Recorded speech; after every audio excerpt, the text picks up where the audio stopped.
హల్లెలూయా. ఒకసారి గట్టిగా మళ్ళీ ఒకసారి హల్లెలూయా.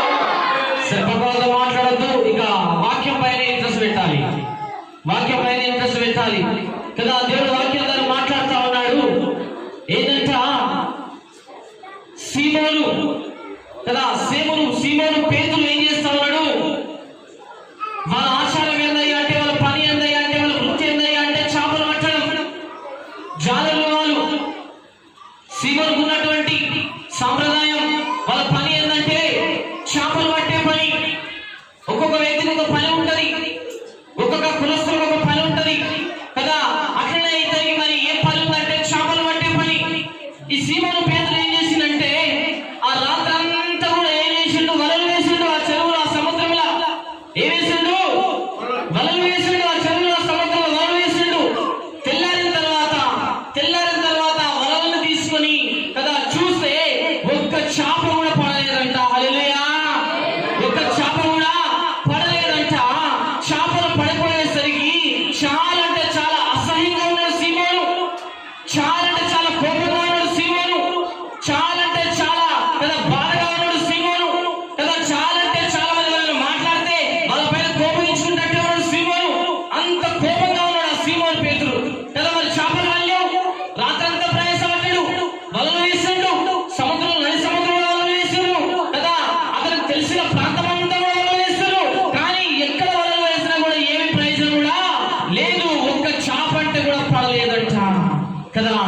ఆ టైంలో సీమోను పేతురు దగ్గరికి యేసయ్య వచ్చిందంట. హల్లెలూయా కదా.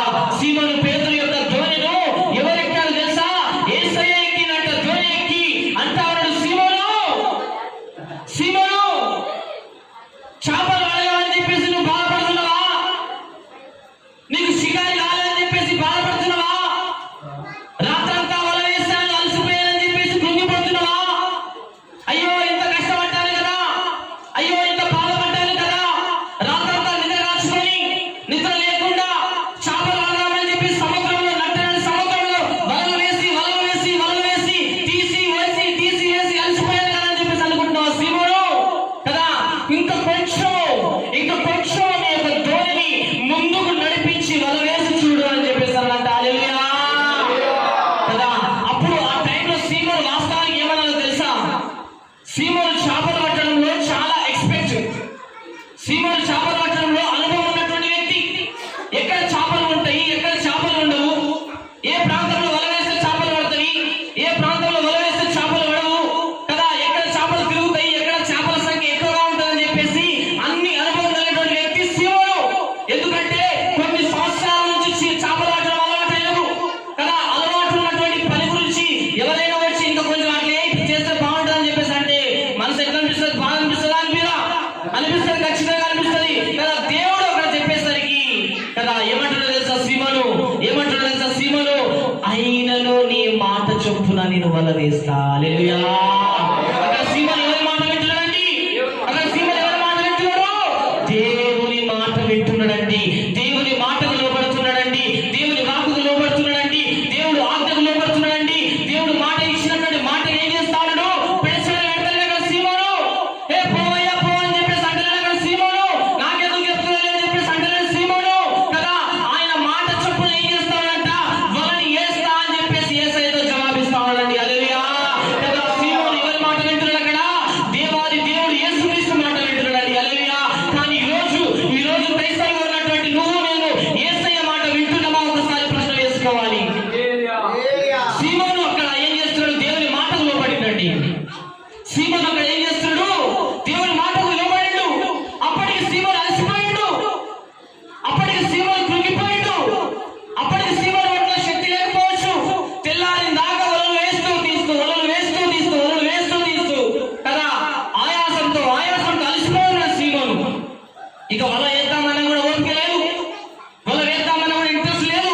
ఇక చేపలు పడలే, ఈ రోజు చేపలు పడలే, ఇక నా ఇంటిని వెళ్ళిపోతానులే అని చెప్పేసి అనుకున్నాడు కదా. ఓపిక లేకపోయినా కదా, ఒంట్లో శక్తి లేకపోయినా, కృంగిపోయినా, బాధలో ఉన్నా, దిగజారిపోయినా, కానీ ఎవరి మాటలు లోపడుతున్నాడు సీమోను? అక్కడ యేసయ్య మాటలు లోపడతా ఉన్నాడండి. హల్లెలూయా కదా. కృంగిపోయిన సీమోను యేసయ్య మాటలు లోపడుతున్నాడు, బాధపడుతున్న సీమోను యేసయ్య మాటలు లోపడుతున్నాడు, వేదన పడుతున్న సీమోను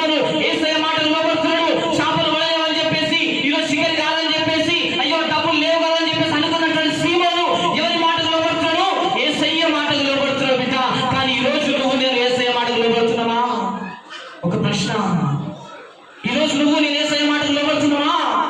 దేవుని మాటకు లోబడుతున్నావా? దేవుడు ఎన్నో మార్లు గద్దిస్తా ఉంటాడు. దేవుడు ఎన్నో మార్లు చెప్తా ఉంటాడు, ఆ పని చేయకు బిడ్డ అని చెప్పేసి. దేవుడు ఎన్నో మార్లు మన తలముల ద్వారా మాట్లాడుతూ ఉంటాడు. దేవా నా మాటకు లోబడి బిడ్డ, నా మాటకు లోబడి బిడ్డ, నా మాటకు లోబడి బిడ్డ అని చెప్పేసి అంటే ఎన్నిసార్లు మనం యేసయ్య మాటలు దులిపేసుకున్నాము, ఎన్నిసార్లు మనం యేసయ్య మాటలు లోబడకుండా జీవిస్తున్నాము, ఎన్నిసార్లు మనం యేసయ్య మాటలు వ్యతిరేకపరిచినాము. వ్యతిరేకపరిచిన కుటుంబాలను చూడండి. దేవుని మాటకు లోబడక, దేవుని తీర్పుకు లోబడక, దేవుని మాట గౌరవించగా కదా పిడిసిన పెట్టినటువంటి కుటుంబాలు ఈ రోజు నటి రోడ్డు మీద తిరుగుతా ఉన్నాయండి. హల్లెలూయా కదా. దేవుని మాటకు ఖచ్చితంగా ఈ రోజు మనం ఏం చేయాలి? లోబడాలి. ఎవరైతే దేవుని మాటలు లోబడతా ఉంటారో వాళ్ళని దేవుడు దీవిస్తా ఉంటాడు.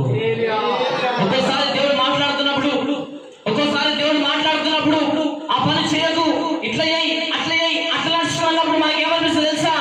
ఒక్కోసారి ఇబ్బంది అనిపిస్తూ ఉంటుంది కదా. ఇబ్బంది అనిపించినా పర్వాలేదు కానీ దేవుడి మాట వినాల్సిందే. ఇబ్బంది అనిపించినా పర్లేదు, నువ్వు ఎవరి మాట వినాలి? దేవుడి మాట ఖచ్చితంగా వినాల్సిందే. మనకేమనిపిస్తుంది తెలుసా? ఈ పని కాదు, ఆ పని చేస్తే బాగుందని చెప్పేసి మనకు అనిపిస్తూ ఉంటుంది. ఇక్కడ కాదు, వేరే చోట పని స్టార్ట్ చేస్తే మంచిగా అని చెప్పేసి అనిపిస్తూ ఉంటుంది. కానీ దేవుడు ఏమంటాడు? నువ్వు ఇక్కడనే స్టార్ట్ చెప్పేసి దేవుడు అంటాడు. ఆ ప్రాంతం ఏమో నీకు నచ్చదు, ఆ మనుషులు ఏమో నీకు నచ్చరు, ఆ వ్యక్తులు ఏమో నీకు నచ్చరు కదా, ఆ పని ఏమో నీకు నచ్చని పని దేవుడు చేయమని చెప్పేసరికి మనకి ఏమనిపిస్తుంది కదా? చిచి అనిపిస్తూ ఉంటుంది. ఏంటి దేవుడు మొత్తం నాకు నచ్చని పనులు చెప్తున్నాడు, దేవుడు నాకు వ్యతిరేకమైన మాటలు చెప్తున్నాడు, దేవుడు నాకు వ్యతిరేకమైనటువంటి విషయాలు చెప్తా ఉన్నాడు, వద్దులే అని చెప్పేసి అక్కడి నుంచి వెళ్ళిపోయిన వాళ్ళు ఎంతో మంది ఉన్నారు. కానీ నచ్చకపోయినా పర్లేదు, నా దేవుని చిత్తాన్ని నెరవేరుస్తా అని చెప్పేసి అనుకుని దేవుని మాటకు లోబడి చేసిన వాళ్ళ జీవితాన్ని దేవుడు ఆశీర్వదిస్తా ఉన్నాడు. హల్లెలూయా కదా. సీమోను అక్కడ కృంగిపోయి ఉన్నాడు. ఒకరోజు ఒకవేళ నువ్వు కూడా కృంగిపోయే స్థితిలో ఉన్నావా? ఒకవేళ నువ్వు కూడా బాధపడే స్థితిలో ఉన్నావా?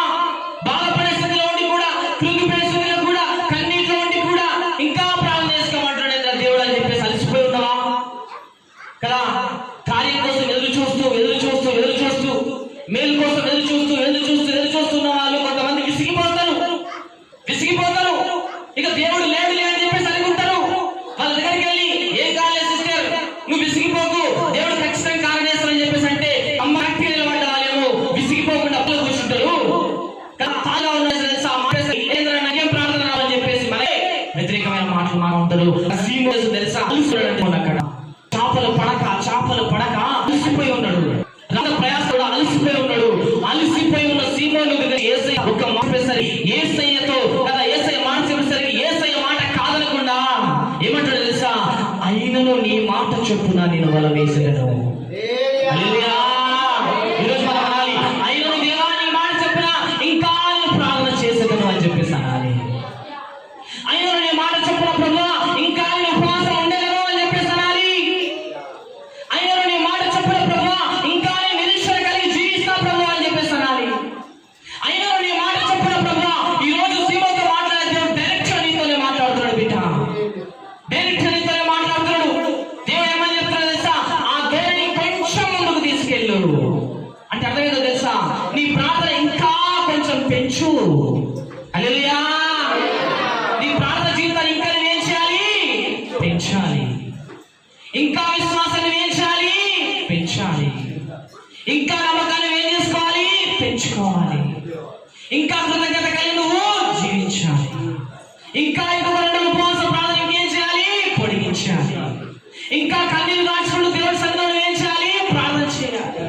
సీమోను అంటాడు, సీమోను నీ దోణి కొంచెం ముందుకు పంపించయ్యా, ఇంకా కొంచెం ముందుకు పంపించయ్యా అని చెప్పేసి అంటే అర్థమైందో తెలుసా? నీ ప్రార్థన ఇంకా కొంచెం పెంచు కదా. సీమోను అప్పటికి అలసిపోయి ఉన్నాడండి. అయినా కూడా ఆ మాట, దేవుని మాట సీమోనికి ఎట్లా